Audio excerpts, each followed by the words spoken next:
இந்த குப்பைமேனி தழை இருக்குதுங்களா, இதை வந்து நல்லா ஆஞ்சு சுத்தம் பண்ணி கழுவி நல்லா பொடி பொடியாக அரிஞ்சு எடுத்துக்கணுங்க. மறித்து ஒரு சட்டியில் 2 கரண்டி எண்ணெய் ஊற்றிங்க.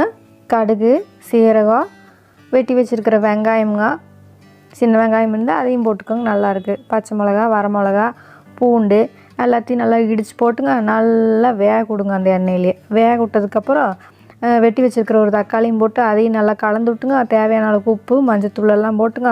நல்லா குத்தி விட்டு நல்லா வேக வச்சுங்க. ஒரு கைக்கு பருப்பு நல்லா வேக வச்சுருந்தனுங்க, அதையும் போட்டு நல்லா ஒரு கொதி வந்ததுக்கப்புறம் கட் பண்ணி வச்சுருக்கிற கீரையும் போட்டு நல்லா வணக்கி விடுங்க.